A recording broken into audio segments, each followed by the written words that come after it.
welcome to this episode of Drugs, Politics and Power, produced and presented by Shabnam Palesa Mohamed on Trial Site News, broadcasting from South Africa. Welcome to the show and thank you for joining us.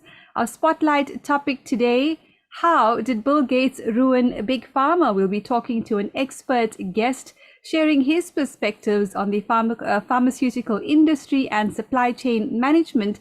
And I'm going to quote something he'd said in an article he wrote very recently, a very compelling article that we'll be sharing during the course of the interview. And he says, "Oh, what a tangled web of the blind leading the blind. The actors in the web come in all shapes and sizes: high net worth individuals, NGOs, pharmaceutical companies, their suppliers, universities, research funding bodies, regulatory authorities, government agencies, and of course, government itself." And on that note, of course, the views and opinions of our guests are not necessarily the views of Trial Site News. Let's welcome into conversation Hedley Rees from the UK. Thank you for joining us today on Drugs, Politics and Power. Hi, Shabnam. It's so good to speak to you again. You're such an incisive interviewer. It's a real, it's always a real challenge and a pleasure. Well, thank you. We certainly enjoyed that feedback from one of our most eagle-eyed experts here on Trial Site News. Hedley, can you share more about yourself for viewers who haven't met you yet? Yeah, sure. I'm a sort of production engineer. I'm not a doctor. I'm not a scientist. And I find it quite frustrating that people really don't believe you know anything about drugs or vaccines or medicines unless you are a doctor or a scientist. But I've been 40 years in the industry, and I've spent 16 years at Bayer in the UK manufacturing plant, shipping all over the world. I finished off there as head of supply chain. So I have global experience of pharmaceutical and biopharmaceutical supply chains. And I spent 8 years in biotech. Biotech is basically where small companies work with contract manufacturers to develop drugs. So it's a fully outsourced supply chain, and that's quite difficult to manage. And in 2005, I set up my own consultancy called PharmaFlow here in the UK. I'm still running that now. And in PharmaFlow, I've used all the knowledge that I've gained over the years to educate the industry, to educate people. In 2011, Wiley asked me to publish a book. Well, before then, 2008, it published in 2011. It's called Supply Chain Management in the Drug Industry, Delivering Patient Value for Pharmaceuticals and Biologics. And up until COVID, I knew the industry was in a bad shape. The whole system was broken, but I didn't expect to find what I have found. And that's what we'll be talking about today. But before we get into your opinion and your analysis on how Bill Gates ruined Big Pharma, you're also involved in a case with the Mississippi community. You've provided testimony to support legal actions to convene a grand jury and pull the COVID-19 injections under consumer product protection statutes. And you've submitted an expert statement to the Public Health Integrity Committee of Mississippi. What can you share with us? Okay, well, that committee is led by a gentleman called Dr. John Headley, and I got involved through a lady called Dr. Jancy Lindsay, who works with me with the Truth for Health Foundation, Dr. Leavely, Dr. Mike Eden, and others. And Dr. Lindsay sort of said, look, you know, we are going for product liability, consumer product liability, because as much as these jabs are bioweapons, call them what you will, they are physical products that are being sold by companies and they are defective. And it's quite easy to prove they're defective given the way they were developed. So I'm especially pleased to be part of this, because I think the biggest chance of success is that if we take on the lack of standards that will apply to the development process, the good distribution practices, the good manufacturing practices, good clinical practices and good laboratory practices. They could not have been used. And in my declaration, I've explained exactly how the rolling review was faulty. It was, it basically ignored the supply chain scale-up that can turn what is a perfectly good drug at small volume into a toxic drug or a totally ineffective drug at higher levels. So, so I've just put that on my Substack so that people can look at it. I've shared it with a few people. I shared it with Dr. Christian Anderson from the European Union Parliament, EU Parliament earlier today. And I've sent it to a gentleman who's putting a case forward, Pascal, I forgot his name, but I'm in contact with him on Twitter. So I'm sharing this information with whoever I think has got the legal ability to bring cases based on physical facts, that developing a drug in 9 months is absolutely, completely and utterly impossible without killing people. I use the comparison of if Ford or another car manufacturer developed a car 10 times quicker than they'd ever developed a car before, and then they launched it and they showed people, that's okay, get inside the car, drive around. You wouldn't be surprised that 10 minutes later, there were people lying in the ditch, cars with the wheels come off, because it has to follow that if you don't manufacture and construct any physical product properly, it's going to have dire effects when it's a safety critical industry. So aviation is, nuclear is, automotive is, and obviously biopharmaceuticals is as well. It's a very interesting angle and perspective on consumer protection and quality issues and supply chain management issues. I think I'm really going to enjoy this conversation as I do whenever we engage. I'm going to share an article that you wrote on the UK column, and that's the article we'll be engaging around today, and it's titled How Bill Gates Hijacked a Failing Pharma System and Smashed It, a Tale of Incompetence, Deceit, Greed, and an Unmitigated Thirst for Power. And I'm going to scroll right to the bottom and just quote what you said now, which links back to what you just shared a moment ago. And that's the last paragraph. There's one thing they have in common, however, that is they lack expertise in how to develop, manufacture, and distribute any kind of medicinal products, especially gene therapies, where they have been trying to solve the supply chain challenges for over a decade with no meaningful success. That for me really stands out in this article as it relates to the conversation we're going to be having today. There's a couple of other very powerful points that you make in that article, and I would certainly recommend a read of that article at the UK column website.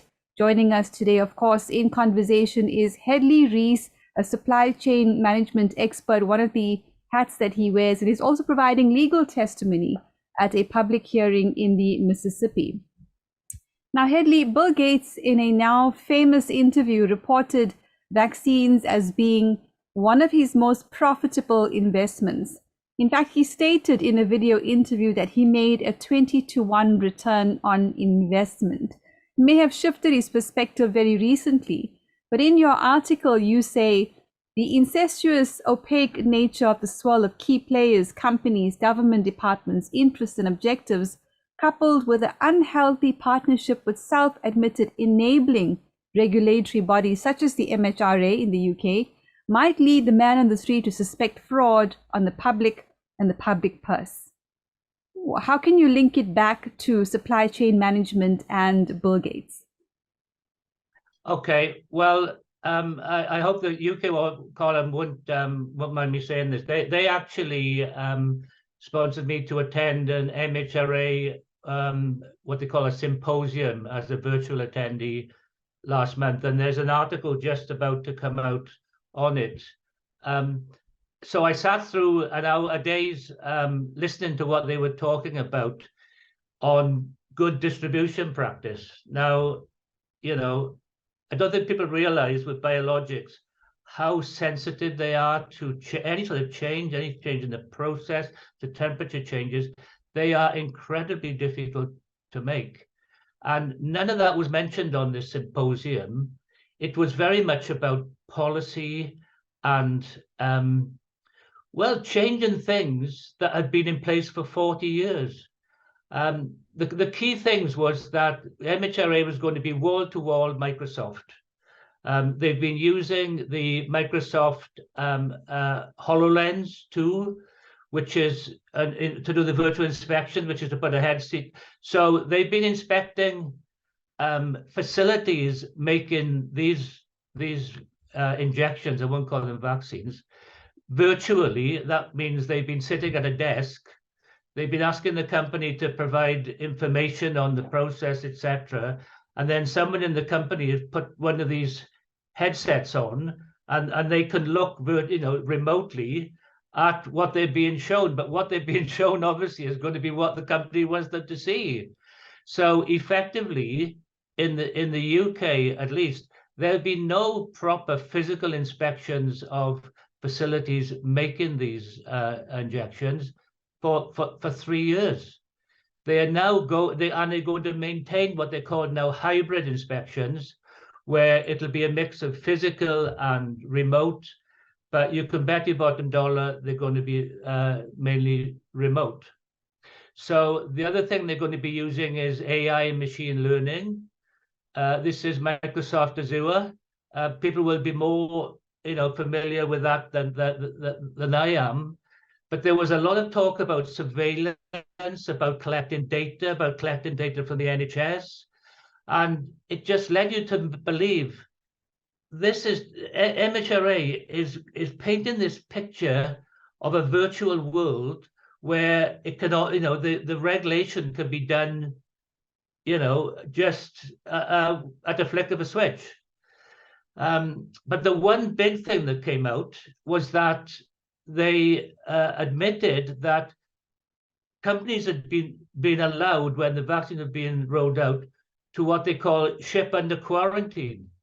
Now, that is an absolute no-no, because what it means is one company that makes the drug substance, say, can ship to the next stage, which would be the fill finish, putting the drug substance into vials, before testing had finished. So, and the understanding should be that the receiving company have to put that drug substance into quarantine until they can't use it or move it until the other company tells them, we've finished the testing now and it's passed testing. Of course, it could have not passed testing as well. Now, the chances of that discussion taking place between those companies are nil, because the timescales were such that as soon as the receiving company received that drug substance, they will have put it into the process to just put the skids up as quickly as possible. So whether it failed or passed would have been irrelevant. And if it was happening in the UK, it must have been happening globally, because it takes both companies to agree to ship under quarantine, and both regulatory, if it's a European company, European regulators will have allowed it, and FDA will have noticed. So that says to me, the whole of the pandemic, that whole period of rollout of vaccines, there was no testing of any of the products being rolled out, and that's it. Would only take a regulator to go in and do the inspecting, and they would find out exactly what's going on, but they haven't been doing that. And there was a whole catalogue of things that came out of that symposium, and basically Bill Gates could have written the script. He could have. So as I say, the article will be coming out probably next week or fairly soon, and I won't sort of spoil the surprise, but that's something else that really left me stunned. Well, that's certainly a very interesting introduction into the conversation. And I remember quite clearly reference in the Pfizer vaccines, and probably the others as well, to not allowing the regulator to do any actual inspection of the vial products, leave alone serialization of the products. And I remember that the Indian government wanted to do their own independent clinical testing on the product, and this was refused by Pfizer, which ended up resulting in that contract not being signed with Pfizer in India. So certainly raising all sorts of questions about transparency and, of course, quality management and supply chain management, Headley, which is the area you're quite exceptional in. In your article, you say it began with strategic incompetence. Prior to the 1980s, there was no such thing as Big Pharma. So where did the boutique pharmaceutical trend that gave rise to Big Pharma come from? Tell us more. Well, I joined the industry in 1980. That was the year before the blockbuster era began. Worked for Bayer in the UK, and everything was fully integrated. You know, you'd receive raw materials in the goods receiving, chemicals. You know, the chemicals or materials that are going to go into the drug. We used to then, you know, mix, blend, powder compress into tablets, pack into foil or vials. Put it into shipping containers, and we used to ship the product all the way around the UK to clinics, pharmacies, hospitals, community pharmacies. It was all fully integrated. For some, and we haven't got time now, but I do explain the event, which was a battle between two anti-ulcer drugs that made the industry think it was a good idea to outsource all the physical activities, to divest all their manufacturing facilities, their quality control, their analytical testing, the distribution, storage, all was divested. The people were made redundant effectively. And over time, of course, those people who were made redundant formed their own contract companies, and they have grown like topsy. And because Big Pharma have just cast off all its physical assets, it can't develop drugs anymore. So they are held as hostage to fortune by the big contract manufacturers. So so that was the big strategic error. When you outsource, you have to make sure you keep your critical assets in-house. Critical asset will be your intellectual property, the way you manufacture, all the recipes, all that stuff that you need to differentiate yourself that other companies haven't got. That's all now in the contractor base. So, and this is the issue, that Big Pharma, there have been less and less drugs coming to market every year, to the point where they move from the main indications like Alzheimer's and heart conditions to rare diseases, orphan indications, and niche cancer indications, where the volume, the patient numbers are tiny. So for a drug for orphan indication or rare disease, you're talking like $500,000 an indication. So they haven't got anywhere because the health system can't afford to pay for that. So ultimately, the industry become desperate, and gene therapy, it's got a very sort of pervasive, sexy sort of ring to it. You know, it can cure someone who's born with a defect, and it can actually cure. And you know that, I'm not saying that doesn't happen in some cases, but it's still emerging, very early stage, and we don't really know what it's going to do to patients. And the evidence is, I mean, Novartis launched the first gene therapy in the US August 2017. That was approved by the FDA, a product called Kymriah, but the side effects are horrendous. There's a massive warning on the labeling, and the two main side effects are cytokine release syndrome and neurological toxicities. So that should raise a red flag.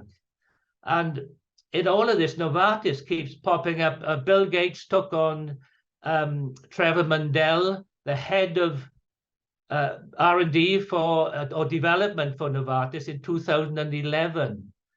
And ever since, he's been laying the groundwork for gene therapies and for hollowing out the regulatory bodies.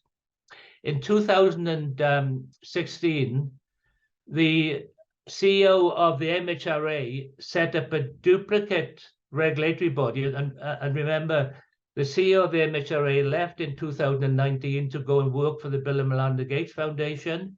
But in 2016, he was setting up a duplicate regulatory body called the International Coalition for Medical Regulatory Affairs. And I want to come back to that part of the story very soon, Headley. I want to take this in sort of a historical perspective, because you've got a rich understanding of the history to where we are right now, and that parallel regulatory body, as it were, is certainly very interesting and intriguing in this conversation.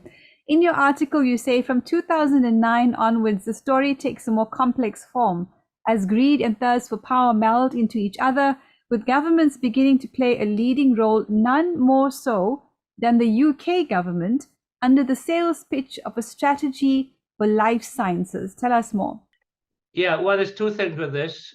The strategy for life sciences, well, life sciences is always in the UK. They look at the sort of the most profitable industry in the world, and if we can attract, those companies into the UK, it's typical political stuff. And in fact, I've only learned this in the last week or so. In 2001, a body called the Ministerial Industrial Strategy Group was set up, and it contains, it's hard to believe, it's got all the senior, it's got the Office for Life Sciences, it's got I wish I had the it's on my Substack. I've been sharing these, but effectively it's UK government working with the CEO of AstraZeneca, the CEO of Eisai, a Japanese pharmaceutical company, the president of the Association of the British Pharmaceutical Industry, the head of the Bioindustry Association, and the gentleman who's now chair of the Cell and Gene Therapy Catapult in the UK, who are their role is to push gene therapies. So since 2001, the UK government has had a strategy on life sciences, which has been published, and again, it's all on the UK website, and it's basically about making the UK #1 in the world for life sciences. What they don't realize is, that life sciences has been profitable only because the smoke and mirrors and the patenting and the whole thing has been keeping it ticking over. In terms of a sustainable business model, pharma has been on the edge of failure for the last, I don't know how many years, and it's just limping along. So, but they've engaged with the big pharma companies that are not big anymore. In fact, they're very small. And if we look at a BioNTech, it is tiny. And, it's just a group of executives who are pulling the strings on all the contract manufacturers without the skills or the experience to be able to manage the whole thing. So the UK government has had various issues of the life sciences strategy, 2011, 2012, 2014, and it's refined its strategy to what we see today now. They've locked on to gene. I was part of this in 2013, which I didn't know, and I've only realized in the last few years. I was asked by the Office for Life Sciences in 2013 to see if I could find a company to apply for a UK government grant called the Advanced Manufacturing Supply Chain Initiative, which was, my sweet spot in terms of advanced manufacture. And they said that we pay you 4 days consultancy if you go to the launch meeting in London and listen to the what's up. And they wanted to do this because the first 2 rounds of this funding call, no life sciences company had been successful because they were thinking like scientists, very reductionist thinking. They really weren't thinking in terms of a broad supply chain and how you establish a supply chain by engaging with your end users and all these sorts of things. So anyway, I went along to the launch meeting at the QE2 Centre in London, and Michael Fallon was doing the sort of keynote address, who was in those days with a really good politician. Well, still is there soon. But I was on the table with someone who was talking about biotechnology, and he was there for a low carbon vehicle, and it turned out he was chairman of Oxford Biomedica as I sort of chatted with him. And he said, well, why didn't you come along to Oxford Biomedica and meet the team there and see if you could help put a bid together? And to cut a long tale short, I went along there, framed the bid for them, worked with Oxford Life Sciences, and it was a successful bid, £7.1 million grant to implement this advanced strategy. I'd recruited Cranford University and the Heart of England NHS Trust into it to give the bids body. And just after that, that was successful, and that was announced. And just after that, I was invited to a meeting in London at the BIS headquarters, where Big Pharma were there, Surgeon Therapy Catapult, NHS representatives, and I was there sort of listening to what they were saying. And I basically said, well, look, what you're talking about isn't what we were supposed to be doing. We're supposed to be involving patients and doctors and the whole thing. Anyway, that didn't go down very well. So that was the last I was involved in it. But so Oxford Biomedica kept on going. They make the viral vector for Novartis' Kymriah, which they were developing at the time. And now they make the adenovirus vaccine for AstraZeneca. And MHRA approved their facilities, they're only a small company, in record time with just virtual inspection. They weren't inspections, they were just, virtual look-sees. And given that it would be impossible, I stand up in front of a judge and say the timelines they had to approve those facilities were just totally unachievable. But MHRA approved the facilities. They were the first to approve the Pfizer injections, and they've been the first to approve the other injections, which tells me that Ian Hudson, that the link from Bill Gates is via Ian Hudson, who was at the Bill and Melinda Gates Foundation. Right, and we're going to get to Ian Hudson and Jeremy Farrar and those characters that you've introduced into this article you've wrote very shortly. But this part of what you've shared is also really interesting for me as it relates to gene therapy, which you were talking about just now. And you say, I became a disinterested, keen observer of what was going on in cell and gene therapy and the broader life sciences landscape. My role as a dispassionate observer persisted until the SARS-CoV-2 enigma struck. How could a biological derived gene therapy product be developed and manufactured in 9 months? And you say that conundrum got you digging and digging until the stark reality of what had gone on was laid to bare. Before we move on to the Ebola subject, what is it that you found? What was laid bare? Well, laid bare that what was laid bare was that when I left Oxford Biomedica, gene therapy was emerging, and I thought maybe in 20, 30 years' time, they may start to, get established. And then suddenly, you had this assertion that you could change some genetic code and make a vaccine or an injection in, well, it's down to 100 days now, but, do it in months rather than the 10-ish years that we know it takes. So you have to pinch yourself when you see that and you think, well, what happened to all the people in the industry who know that?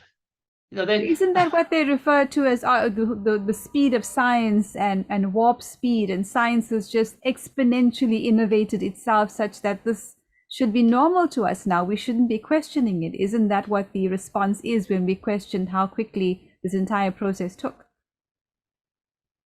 Yeah, I always use penicillin as an example, and Trevor Mundell uses penicillin, but he misses some bits out, because penicillin, it was an accidental finding, but it didn't mean that drugs had come to market by accident or serendipity, or call it what you will.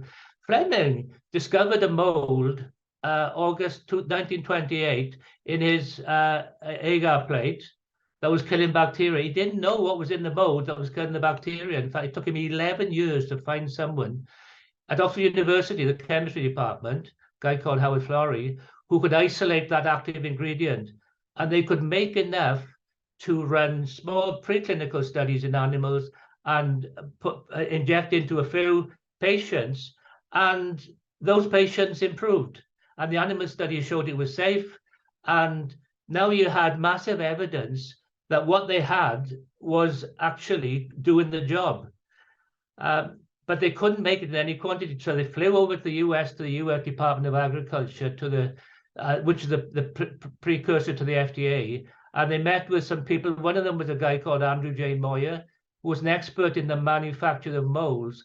And he devised the process using corn syrup, liquor, and all he was an expert, and he knew what bugs, like to eat and grow, and he increased the yield exponentially. And actually, it was he who got the patent for the process to manufacture for penicillin, not a scientist, not Fleming or anyone else. And in fact, it took about 15 years in total for penicillin to get to market. So this business that, you can do all this clever stuff with code, it's all part of the AI, a fable about how it's going to change the world. So once you know that drugs aren't discovered by accident, and you think, that a medicine is like any other physical product that is to be manufactured.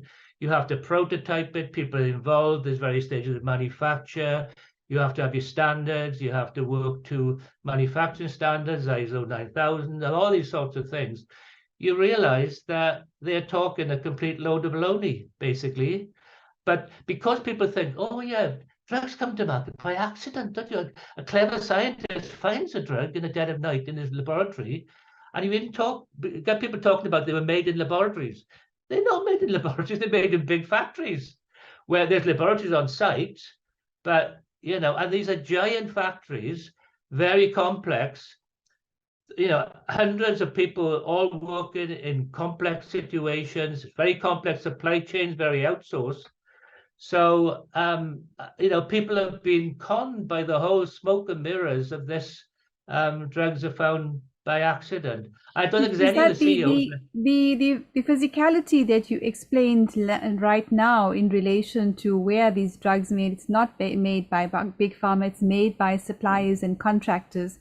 That's pretty much the situation or dynamic between Pfizer and Ventavia. Is that correct?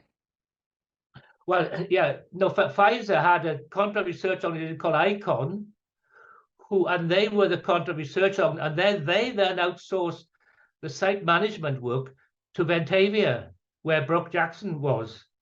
Now, so you've got two rounds of outsourcing now. So Pfizer's working with Pfizer hasn't got really the skills to manage ICON, and ICON then outsourced the legwork to manage the trial sites to Ventavia. And I spoke to Brooke Jackson not long after. I've interviewed her a couple of times on my Substack, and she's spot on. She knows her stuff. She's been doing that a long time, and she worked out what was going on in the first couple of days. And she's been very brave. And it's just so sad that, Pfizer just keep using their lawyers to keep pushing her back. But that's everything is outsourced. Even the HR is outsourced. Like I went to apply for a job in Novartis a few years, and they'd outsourced their HR, their recruitment, to a company in East Europe who were working on cost. They were going to give you a job based on the cheapest. Now, they're supposed to say we've got the best talent in the world. You couldn't make this stuff up, honestly. It's very interesting, complex, and at least the veils are being lifted. Now, in your article, you say, I found another article, entitled Tough Choices to Reduce Ebola Transmission, published in Nature on 13 November 2014. Speaks to the work that the Bill and Melinda Gates Foundation had been carrying out in Africa from the early 2000s in the name of global health. If you scan through it, it could easily be applied to the COVID debacle we've just been through. Headley, talk about some of the patterns you observe here.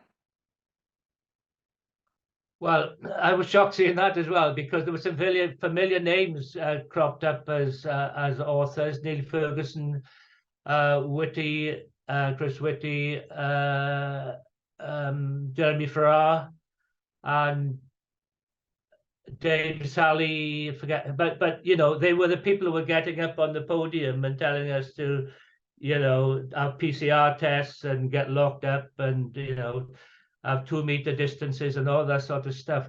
And it read very much like what's just happened with SARS-CoV-2, only this was the Ebola vaccine. But they were doing exactly, they were isolating people, and they were saying how well that worked. And, you know, I again, another gobsmacking moment where you think, well, they've been, you know, they've been at this for years. And, you know, yeah, so that I had to put that in, because for me, you know, the Chris Whitty particularly, I mean, he's been with Bill Gates from the early days, and he's been a central figure.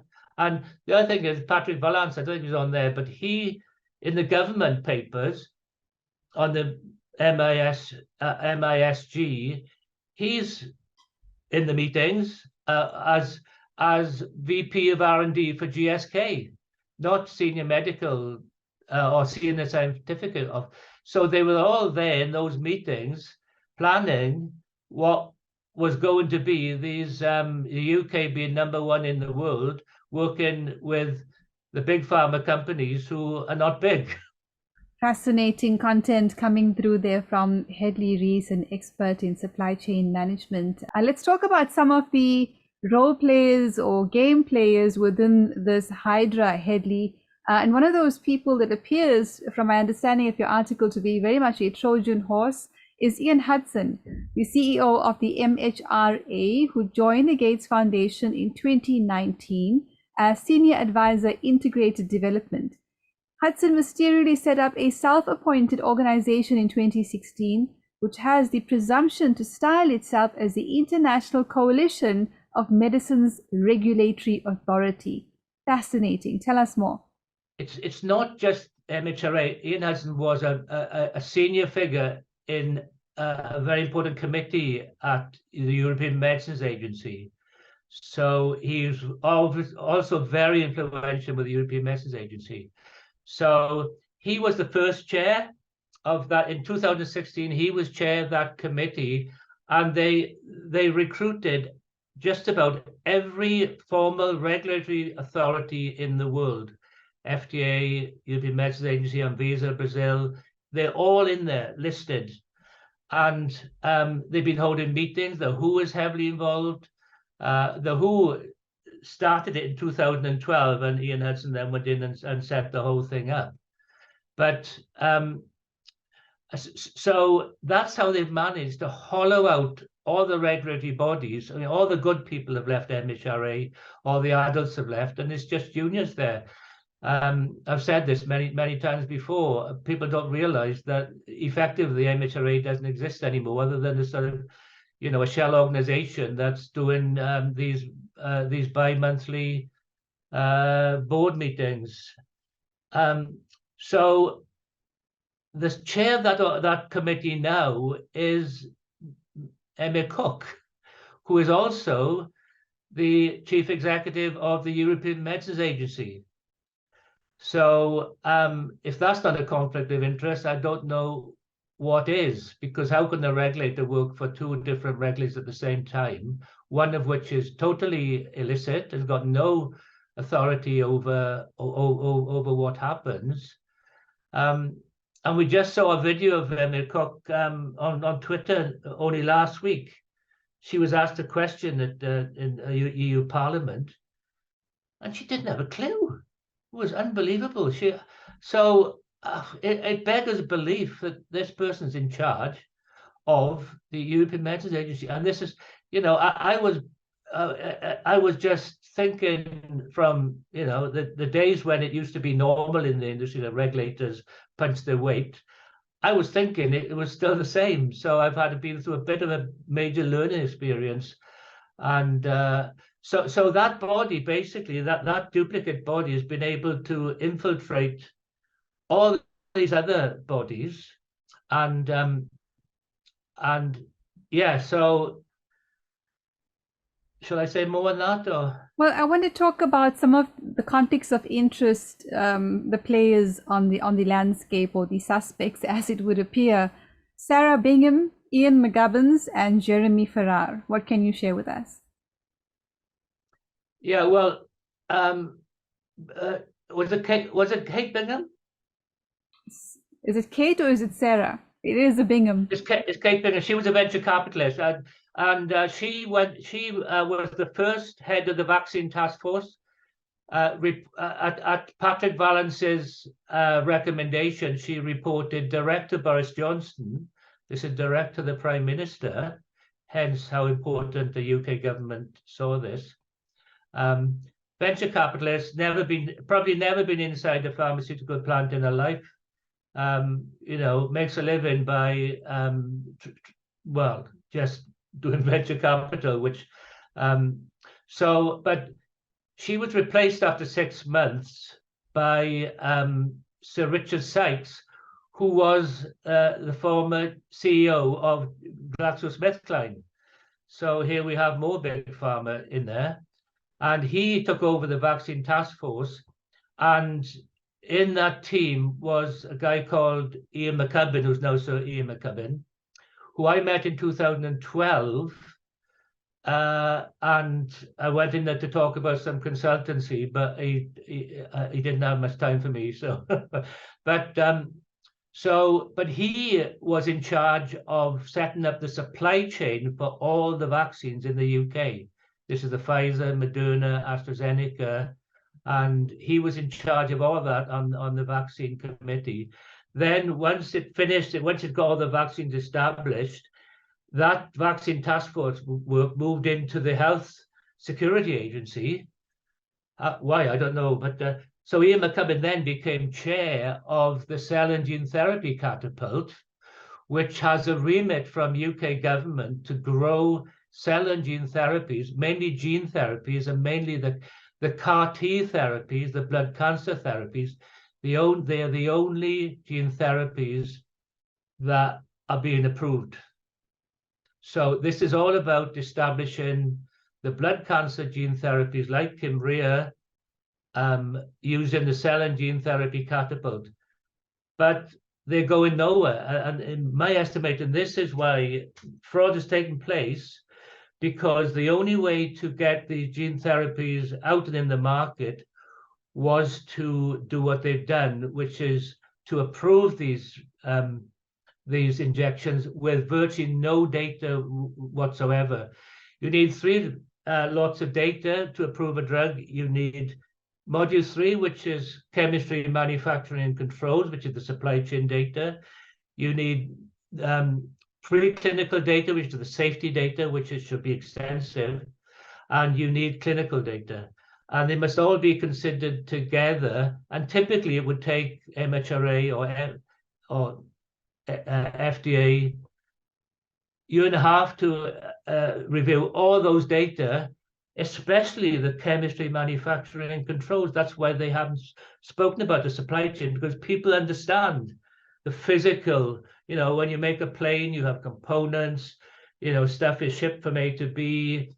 There's wind tunnels, prototyping, there's flight simulators, and people know that in North Wales, you've got Broughton, Airbus and all that sort of thing. So if you said we'd made an Airbus developed and launched an Airbus in 9 months, people would have said, "Oh no, I've just seen the final assembly a plant there, and it's taken them 2 years just to put the wings on." So they've ignored the chemistry, manufacturing, and controls, which is fundamental for safety. And this is pointing to, again, conflicts of interest. It appears to be at the roots of much of what we face, especially during the last 3 years. In your knowledge, has there ever been any laws or regulations or principles, guidelines, and policies related to conflicts of interest between the pharmaceutical industry and the government? Let's talk about the UK, for example. Anything resembling conflicts of interest laws?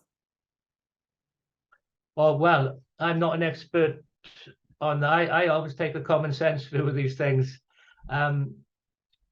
Gosh, well, what we do know is Matt Hancock, the UK Health Secretary at the time, was circumventing the entire wholesaler distribution network in the UK. In the UK, we have wholesalers that supply the pharmacies, hospital community pharmacies and clinics, etc. Companies like AAH, Alliance Healthcare, Phoenix, people would see their vans going around, pulling up at pharmacies, and their job is to take the medicines from the pharmaceutical companies and deliver them into pharmacies. They couldn't do it for these injections because they were frozen down to minus 70 degrees C. So there you have a politician with Matt Hancock actually ordering these minus 70, minus 20 vaccines, when the official system is for them to go through wholesalers, because wholesalers are part of the whole healthcare system. They get reimbursed, that the prescription's issued, and the wholesaler gets his money back when it's reimbursed, and that's all a tight system that works well together. If you suddenly get a politician ordering 1 million, 10 million, 12, 20 million, 30 million vaccines to go direct to vaccination centers, how's that accounted for? So it's not accounted for. So there's something being done to make the figures balance. And this has happened globally. The same thing in the US. You've got 3 major wholesalers, Bergen, Cardinal Health, and McKesson. They were all bypassed, and companies like some defense contractors, but companies like UPS were the ones who set up the freezer farms and developed these or delivered these vaccines direct into vaccination centers for unqualified staff to actually finish them off. So now, Hedley, you have Jeremy Farrar about to become the chief scientist of the World Health Organization, which is in the midst of making amendments to the international health regulations while trying to activate a new pandemic treaty. And many of the amendments and the new provisions within the pandemic treaty do speak to pharmaceutical products, and the WHO being able to stipulate which products you can and cannot use within your country. What are the implications of someone like Farrar becoming the chief scientist of the WHO as it relates to consumer protection, safety, and efficacy? I mean, he's a European Fauci equivalent, isn't he? He and Fauci have been working together for 30 years, funding research to suit their own personal agendas rather than what's right for patients. So he's got his own personal agenda. We know he's written a book about the global healthcare system. But what I would say is they've got no legitimacy. They've sort of elected themselves as a body that has got no legitimacy in the world. And not only that, but they've got no experience. They've been duplicating the quality system. I mean, I've been following some of the sort of documents they issue. That they issue what would be guidances and regulations that they've pinched from the other regulators, and they're issuing those themselves. And if nothing else, it's a complete overlap, and it's going to cause issues. But Jeremy Farrar is pushing this globalist agenda, along with all the others who want to have how can you run healthcare globally? You just can't, because each country has got different issues, it's got different characteristics, but if you want to use AI, if you're running a sort of global computer company and you want to sell your products globally, then what better than to have a global healthcare system all run through your basically AI, machine learning, and all the other stuff. And there's a lot of I think linked now to this, what they call the fourth industrial revolution, where it's all gone digital. But digitization is a tool that we should be using to enable our ability to develop drugs better, purely to supplement the human intelligence, which is about 1 million times more potent than AI. Ultimately, AI is only as good as the people who are using it. But I think they're trying to use it as sort of the world's next big. And you notice Elon Musk on Twitter is now saying we have to be very careful about continuing with AI and machine learning until we understand it better. It certainly produces a moral conundrum, Headley, the topic of artificial intelligence as it relates to the pharmaceutical industry. We're certainly going to have to watch that space very clearly. In your article, you make the statement, the pharmaceutical industry must change in radical ways if supply chains of the future are to meet stakeholder expectations. What are some of these radical changes that need to be made? Well, yeah, I had a conference on this in 2019 before the pandemic called Medicines for the 21st Century, Safe, Better, Cheaper. And the concept is that you develop a medicine in the same way as you would develop any other product. You first of all engage with the people using the product, and that's healthcare professionals and patients, but healthcare professionals. And you work with them. You don't say, okay, we need a chemical or we need a biologic. You say, okay, this is the condition. How do your patients present? What is there something you think could be repurposed? And then you build up what they call a voice of the customer. So you understand then if you need a drug, then you first of all make sure that you do the predictive technologies at the start. Use technologies such as organ on a chip and work in tissues rather than in animals, and you work ex vivo. So same as penicillin. With penicillin, they build up a strong evidence case that penicillin was working before they built the supply chain. Today, we build a whole supply chain over 8-10 years, and then in late stage phase 3, 4 out of 5 of them fail. So what a waste. So we should be focusing at the start on particularly experts in toxicology and all these predictive methods, in silico methods, methods that aren't being developed by the pharmaceutical industry because they like the old tried and tested way of testing in animals and then marking the bones out the 1 in 250 compounds that actually get to market. So and I've got this all documented. I'm just waiting for someone to say, look, let's have a dialogue on this. Let's hold a conference, a debate, whatever. Put the facts on the table. Let's get these failure rates out in the open. Let's because the figures I'm quoting are based on the U.S. Accountability Office figures, gold standard figures.